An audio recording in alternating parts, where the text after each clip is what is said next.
We are there to primarily do three things. One, we work with donors. Second thing we do, we act as a grant maker. The third thing we try to play is really a community leadership role. My name is Ron Ancrum, president of the Community Foundation of Western Massachusetts. What we've been doing this past year and what will continue to do is to spend time actively engaged with the community and hearing about what the needs are. The Learn is collecting data, but we're also working with our grantees and having conversations and understanding more about their work and learning how effective they might be in getting things done, so that we're also being very cognizant of how the money's being used and what works. With the lead, again, it goes back to our leadership role, moving from just a responsive approach to a much more proactive approach. We get engaged in other activities throughout the community to bring our expertise and knowledge of the community and try to hopefully lead conversations on critical issues facing Pioneer Valley. So things do change over a period of time. And as things change and populations change, communities change, new issues are there, new ideas are there.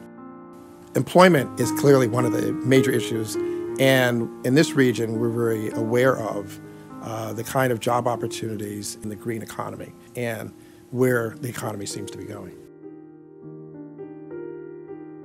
At least 4.2 million new jobs. New jobs will be produced in the green economy over the next 3 decades. My name is Lynn Benander. I'm with Co-op Power from Greenfield, Mass. We're a multiracial, multi-class movement building a sustainable and just future. We're a cooperative. We have 375 members who've contributed about $300,000 in equity that we use to build new green businesses in the region that are community-owned. Co-op Power worked with leadership at the Brick House to design the Green Jobs training program. The Brick House is a nonprofit community center in Turners Falls, right in the middle of that urban area. And they provide all kinds of resources to help kids and adults find their way into an economic system, but also they're building community. We designed the program with leadership at the Brick House to meet the needs of out-of-school youth in their community. For the individuals who are ready, it is life-changing. Without the Community Foundation, that can't happen. There are 2.5 million more children living in poverty today. In poverty today in the United States than in 2000. I think an advantage of the Community Foundation is it stays very connected to what are those larger issues. What is happening nationally? What can we learn from what already exists out there? We've done that with the 5 and Under project, which was an endeavor on our part to say, let's do something at the preventative level. My name is Irene Rodriguez-Martin, and I serve as a member of the Board of Trustees, but I'm also chair of the Distribution Committee. The reason that the 5 and Under project is so significant is that it really did allow us to really address the complexity of an issue. The goal was to look at ways to break the cycle of poverty. Carson Center is one of the 10 organizations that we funded through the 5 and Under initiative. They have an initiative called Rooting Out Poverty, and it targets teen parents who had dropped out of high school in the greater Ware area. First, they wanted to talk with them about developing good parenting skills. The second was to help them develop some long-term plans for themselves. This group has taken off.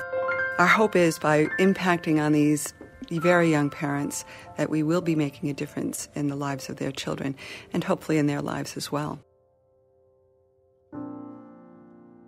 English as a second language students in the United States are the fastest growing population. Are the fastest growing population and are expected to make up 1 out of every 4 students by 2025. Dina Calvanese, Executive Director of the Gray House. We help people in poverty to meet their basic needs by providing food, clothing, household items, hygiene products. And at the same time, we have education programs because we believe education is the key to transitioning out of poverty. So we have an adult ed program to help our adult neighbors. Most adult ed programs are in a traditional learning style classroom. We've kind of gone a different route where we do a lot of one-on-one tutoring and very small. But the one-on-one is really our strength. So what we do is we recruit volunteer tutors from the community, everyday people who are willing to get involved. We have students from Burundi, Africa, who not only are they learning English, they're learning literacy.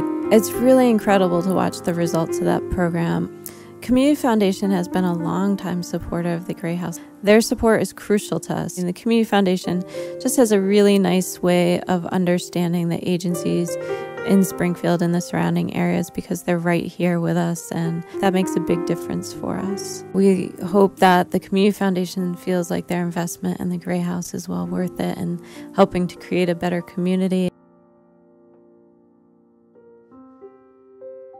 According to data from U.S. Census Bureau, those with a bachelor's degree earn over $51,000 per year. Earn over $51,000 per year. Earnings for those with a high school diploma are around $27,000 a year. Education is very important. It's very important to my family. It's something that we stress a lot. I'm the oldest of 5 boys, so it's important for me to set an example for my younger brothers. My name is Cameron Jesse Cox. I'm 20 years old and I'm currently a junior at the University of Massachusetts studying sociology with a concentration in criminal justice. I'd like to be a special agent with the FBI. I applied to about 10 different schools, started looking at the financial aid package, and started realizing that I was coming up short. My name is Kamari Collins. I'm currently an academic counselor at Springfield Technical Community College. I'm usually one of the first people students see after they get accepted. I've been fortunate being on the education committee to be a part of the Pfeffer Fellows.